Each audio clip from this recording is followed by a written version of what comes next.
Hey guys, welcome to a bit of an update. So I probably haven't done a video here for quite a few months now. The last time I sort of talked about my AVM, I'd just been diagnosed. I wasn't driving. I just found out that they weren't going to do anything. There's actually been quite a lot of change since that last video. So I'll have to look at the dates, but pretty much back in about August, I got a call, found out one surgeon down in Sydney said that he wanted to do surgery, or he was willing to do some type of surgery on me to help me with my AVM situation. Since then, I've spoken to two, three, four or five different specialists to get different opinions, and I'm happy to say that we've found someone that is willing to do something. So it's going to be gamma knife radiation. I'm going to be getting it done up here in Brisbane, in Queensland, with a different doctor to the initial one who called me. A few different reasons, which I'm happy to go through later in the video. But main thing is, since then, not a lot has changed as far as restrictions, limitations, things like this. I'm still not allowed to do really hard things. I'm not supposed to raise my blood pressure. I'm not supposed to stress. I'm not supposed to do a lot of things that can put me in a position to have my AVM burst, bleed, rupture, whatever you want to call it. So that's all still the same. What has changed has, since I've spoken to more and more people, I've gotten more opinions, especially with the last doctor I spoke to, has given me a little bit more confidence that yes, I should live around these limitations, but it doesn't mean that I can't still do things. So I have been training, so as far as like in the gym, just light to moderate, really not pushing anything too hard, keeping everything above, 10 reps or so, and just kind of capping myself at a maximum where I'm not trying to smoke myself. I'm just getting enough of a pump that it's enough, but we're not pushing PBs, we're not doing anything like that. Amazing. That's huge for my mental health. It's got me back into it. I feel like I'm in a good little routine there. He encouraged me that if I want to go for a run, if I want to do a jog, anything like that, I can. I just have to be really mindful that I'm not doing it for extended periods of time. So I have gone for a few runs, a few little jogs, but because I'm so unfit, it doesn't take long before my heart rate's jacked up and I have to stop, walk, cruise. But that's cool. I'm happy for mentally to be able to do some of these cardio things, to be back in the gym, to be doing what I used to love. It's helped me heaps just as far as mental space and just having something to do each day. So that's been amazing. With the AVM, what sort of changed? So he has given me a few sort of numbers, percentages to go by that helps you sort of understand that because my AVM is so big, because it is in such a difficult position as far as it is right on my motor strip, specifically for my left side, he said that there is a chance that after these radiation, I might lose some feeling, I might have weakness, I might have numbness. He doesn't think it'll be full, I won't be fully paralyzed down these, left arm, left leg, left side of my body and face. But he said there is that chance that, yeah, after these surgeries, I might be, left a little worse off. But, the pros outweigh the cons.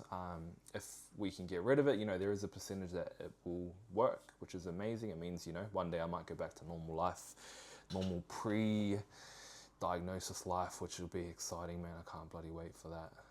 But the journey is a bit longer, so it just means this year I will hopefully get my first round of radiation done mid-year, so in the next 3, 4, 5 months hopefully, and then I'll do another round of radiation at the end of the year, about 6 months after. So after those 2 radiations are done, he said to basically just strap in, give yourself 3 to 4 years, and then hopefully within 3 to 4 years that radiation will work, and after yearly scans we'll be able to see that it has gone. Hopefully, again, we'll be bloody praying for that. That's going to happen in the next sort of 3 to 4 years. So, what are we, 2026? Hopefully by 2029, 2030, I will be, back to normal life, which would be bloody amazing. But, it's been a huge, huge change, been a huge 6 months. I don't think it's been that long since I last spoke about this situation. But, man, that whole time was so stressful. Like, from that last video I put up, which you can go back and look at, I was like trying to accept it, like, yeah, this is new life, blah, blah, blah, trying to deal with it all. But once I had all these people sort of calling me up, talking to new doctors, talking to new specialists, giving their different opinions, gave me a lot of hope that things could change. But it also really made me have to think about a lot of the potential deficits that come with it, because you know, everything has its own risk. Leaving it in there and letting it be is, you know, an opinion on a lot of people, but it's not what I want to do. I'd rather take a risk, try to get rid of it, and just accept whatever comes with it. Whether that's going to be the right decision, we're not going to know for the next, you know, 3 or 4 years. But me personally, I know I would rather give something a go. I'd much rather, I'd regret not trying and you know, it ending up not working or ending up with a few deficits, versus leaving it in there, doing nothing, and just going through the rest of life hoping it never bleeds. Because again, that's a yearly chance anyway. Hopefully we're going to live, you know, a lot more years, so I don't want to sit and wait. I'd rather give it a crack. But again, that's my opinion. If I was a little older, I might be just, you know, weighing it up and taking my chances. But 30 this year, 30 in a couple of weeks actually, so yeah, I feel like I've got a lot to live, a lot to give, a lot to do. So that's kind of where we're at. So it's exciting times, but yeah, it just means that this year is going to be a little different as far as surgeries, recovery. I think with surgery, with the radiation comes, you know, brain swelling, comes a few other things, and potentially increased seizure. Although I haven't had a seizure since nearly a year ago now, it just means some things might increase. So yeah, we'll take it as it comes, but it's all positive for me at least. So yeah, we're heading in the right direction. But yeah, that's the update.